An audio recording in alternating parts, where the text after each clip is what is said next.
हाय दोस्तों, full stack development using मर्न series में आपका स्वागत है। आज हम लोग पढ़ने वाले हैं रिएक्ट कंपोनेंट्स के बारे में। तो रिएक्ट कंपोनेंट्स क्या है? React components basically reusable codes हैं जिन जो हमारे एक तरीके से रिएक्ट एप्लीकेशन के बिल्डिंग ब्लॉक्स होते हैं। अगर आप जैसे कंपोनेंट को आप समझना चाहें तो आप ऐसे समझ सकते हैं कि जैसे मान लीजिए एक रिएक्ट की वेबसाइट है, तो यहाँ पे जो भी इंडिविजुअल पार्ट्स आपको दिख रहे हैं ना, जैसे ये मेनू एक कंपोनेंट हो सकता है, ये जो साइड मेनू है ये एक कंपोनेंट हो सकता है, यहाँ पर जो ये दिख रहा है आपको ये वाला पार्ट, बॉडी वाला पार्ट, ये कंपोनेंट हो सकता है। तो जो भी अलग अलग पार्ट आपको दिख रहे हैं they are basically a component. तो हम लोग इसी तरीके से वेबसाइट को यहाँ पे डिजाइन करते हैं। और कंपोनेंट बेसिकली कुछ अलग से नहीं है। कंपोनेंट क्या है? जैसे जावास्क्रिप्ट के फंक्शंस होते हैं ना, तो वही जो जावास्क्रिप्ट के जो फंक्शंस हैं they are technically known as components. ठीक है, बस जो नॉर्मल फंक्शन है वो किसी नॉर्मल वैल्यू को रिटर्न करते हैं, जबकि जो कंपोनेंट्स होते हैं वो जेएसएक्स को रिटर्न करते हैं। जेएसएक्स का मतलब होता है जावास्क्रिप्ट एंड एक्सएमएल, ये उसको रिटर्न करते हैं, जावास्क्रिप्ट एंड एक्सएमएल को रिटर्न करते हैं। ठीक है, तो अब एक कंपोनेंट को हम बनाएंगे कैसे, आइए इस बात को हम लोग समझते हैं कि दो तरह के कंपोनेंट्स होते हैं जावास्क्रिप्ट में। एक होता है फंक्शनल कंपोनेंट्स और एक होता है क्लास कंपोनेंट्स। मतलब एक आप अगर कंपोनेंट बनाना है तो दो तरीके से जावास्क्रिप्ट ये रिएक्ट आपको सपोर्ट करता है, पहला फंक्शनल कंपोनेंट और दूसरा क्लास कंपोनेंट। तो एक ऐसे समझिए कि एक फंक्शन के फॉर्म में और एक क्लास के फॉर्म में। तो अगर अभी जो मैं बात करने वाला हूं आज, वो मैं बात करने वाला हूं फंक्शन कंपोनेंट की। तो फंक्शनल कंपोनेंट का सिंटैक्स क्या होता है? फंक्शन, फिर फंक्शन का नाम, फिर यहाँ पे याद रखिए कर्ली ओपन रिटर्न, उसके बाद ब्रैकेट में HTML या JSX जो भी आपको लिखना हो, और यहाँ पे जो यहाँ पर रिटर्न के बाद जो पैरेंथेसिस है वो यहाँ पे बंद होगा, फिर कर्ली यहाँ पर बंद होगा, और लास्ट में लिखते हैं एक्सपोर्ट डिफॉल्ट, फिर जो भी फंक्शन का नाम है। याद रखिए फंक्शन का नाम हमेशा कैपिटल लेटर से स्टार्ट होना चाहिए। जो भी फंक्शन का नाम होगा हमेशा कैपिटल लेटर से स्टार्ट होगा, ये बात ध्यान रखिएगा। ठीक है, तो इसके लिखने का सिंटैक्स आप यहाँ से देख लीजिए, फिर अभी यूज करेंगे हम लोग इसको। और कंपोनेंट को जब कॉल करना होगा, कहीं पर भी कॉल करना होगा या रेंडर करना होगा, तो उसको लिखते हैं कंपोनेंट नेम, और ये सिंगल टैग की तरह इसको बंद कर दिया जाता है। ठीक है, तो आइए अब हम लोग कंपोनेंट को स्टार्ट करने की तरफ चलते हैं। तो मैं चलता हूं अपने VS कोड में, जहां पर ये मैंने अपने लास्ट प्रोग्राम को रन करा रखा है। तो जब लास्ट प्रोग्राम को रन करा रखा है तो आपको ये पता ही है कि जो लास्ट प्रोग्राम का आउटपुट कुछ इस तरीके से था। ठीक है, और लास्ट प्रोग्राम का ये कोड एज इट इज आपके सामने, जो हम लोगों ने ठीक पिछले वाली क्लास में रन कराया था, npm स्टार्ट से मैंने इसे रन करा दिया था। तो अब यहां पर आप ऐसे समझ सकते हैं जैसे app.js एक कंपोनेंट है।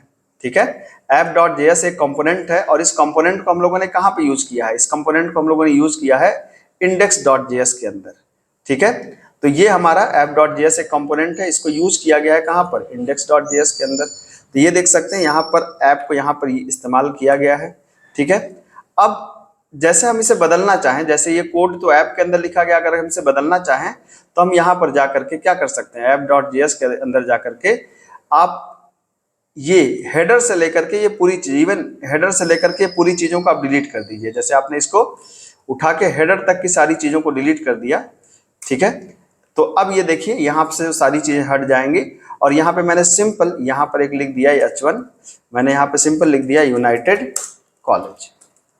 तो आप देख सकते हैं यहाँ पर जैसे ही मैं इसको सेव करूंगा, जो भी चेंजेस यहाँ पर होंगे ऑटोमेटिकली यहाँ पर जाकर रिफ्लेक्ट हो जाएंगे। ठीक है, रिएक्ट की यही खास बात होती है कि जब रिएक्ट में आप यहाँ पर कोई चेंज करते हैं तो चेंज करने के बाद जब ये कंपाइल, देखिए अभी कंपाइलिंग दिखा रहा है, जैसे ये कंपाइल हो जाएगा ये तुरंत वो सारी चीजें यहाँ पर जाकर के रिफ्लेक्ट करने लगेंगी। ठीक है भाई, यहाँ पर आ जाइए भाई, यहाँ पर हमने इसको Ctrl+S किया और ये, तो आप देख सकते हैं यहाँ पे यूनाइटेड कॉलेज लिख के आ गया। तो जो भी चेंज आप यहाँ पे करेंगे यहाँ पर वो चीज क्या हो जाएगी? हमारी रिफ्लेक्ट हो जाएगी। आपने यहाँ पे ऐसे कर दिया, आप देखेंगे कि यहाँ पर जो भी चेंज हम करेंगे, चेंज करने के बाद वो तुरंत वो चीज यहाँ पर क्या हो जाएगी? रिफ्लेक्ट हो जाएगी। अब मान लीजिए आप कोई अपना कंपोनेंट बनाना चाहते हैं, हम कहते हैं नहीं यार मुझे अपना कंपोनेंट बनाना है, ये तो बना बनाया कंपोनेंट है, हमें कोई बात नहीं भाई, हम यहाँ पे आते हैं। याद रखिए कंपोनेंट का नाम हमेशा कैपिटल से स्टार्ट होना चाहिए, जैसे आपने कहा info.js। ठीक है, इस कंपोनेंट के अंदर आप लिखेंगे कैसे? इसको लिखने का तरीका होता है, जैसे आपने सिंपल लिखना है आपको फंक्शन, फंक्शन का नाम इन्फो, और ये आप यहाँ पर जैसे आप फंक्शन बनाते हैं बस यहाँ पे आपको लिखना है रिटर्न, और रिटर्न के बाद आपको एक लगाना है पैरेंथेसिस, यहाँ पे पैरेंथेसिस को बंद कर देना है। ठीक है, और यहाँ पे ये लाइन लिखना बहुत इंपॉर्टेंट है, एक्सपोर्ट डिफॉल्ट और फंक्शन का यहाँ पर जो भी हमारा नाम है, कंपोनेंट का जो भी नाम हो। अब यहाँ पर एक इसके अंदर एक कंटेनर टैग होता है। कंटेनर टैग क्या हो सकता है? कंटेनर टैग वो कोई डिवीजन हो सकता है, कोई पैराग्राफ हो सकता है, कोई टेबल हो सकती है, कोई H1 हो सकता है, कोई कंटेनर टैग यहाँ पे होना चाहिए। जैसे मान लीजिए कि हमने यहाँ पे एक डिवीजन दे दिया और इस डिवीजन के अंदर मैंने यहाँ पर लिख दिया H1, मैंने अपना नाम लिख दिया धनंजय कुमार शर्मा, ठीक है, और यहाँ पे मैंने अपना पता लिख दीजिए, मान लीजिए H2 आपने कर दिया नैनी इलाहाबाद, ठीक है, या चलिए इसको हम लोग प्रयागराज कर देते हैं, प्रयागराज, ठीक है। तो अब ये कंपोनेंट हमारा बन गया। अब देखिए कितना बिल्कुल सिंपल सा है, जैसे जावास्क्रिप्ट का फंक्शन लिखा जाता है ना, बिल्कुल हमने वैसे फंक्शन लिखा है। फंक्शन का नाम रिटर्न पैरेंथेसिस डिवीजन के अंदर जो भी डिजाइन आप करनी थी, अभी मुझे खास डिजाइन नहीं करनी तो ऐसे कर दिया। अब इसको मैं यूज करना चाहता हूं, कहां पर? मैं चाहता हूं कि ये जो हमारा कंपोनेंट है इसका आउटपुट यहां पर दिखे, ठीक है। तो इसको देखने के लिए मुझे क्या करना पड़ेगा, आप सिंपल index.js के अंदर जाइए, यहां पर आप क्या कर सकते हैं, यहां पर सिंपल आप जाइए, यहां पर लिखिए इंपोर्ट, ठीक है, और नाम लिखिए इन्फो। जैसे इन्फो करेंगे अपने आप आ जाता है, देखिए फ्रॉम ./info करके आ जाता है। और यहाँ पे आपको करना क्या है, सिंपल आप यहाँ पे कॉल कर लीजिए, किसको, यहाँ पे इन्फो को आप कॉल कर लीजिए।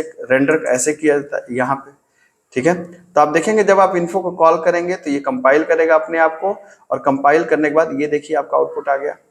जैसे मुझे कंपोनेंट को कई बार कॉल करना है, जैसे मैंने कहा यार मुझे कई बार एक कंपोनेंट चाहिए, तो कोई बात नहीं, आप यहाँ हमने यहाँ पे HR लगाया और हमने इन्फो को एक बार और कॉल कर लिया, ठीक है। तो एक बार और इन्फो को आप कॉल कर लीजिए, यहाँ पर देख सकते हैं, ठीक है। तो आपको ये देखेंगे कि ये आपको बार बार, जितनी बार आप इन्फो को कॉल करेंगे इन्फो यहाँ पर आपका आ जाएगा।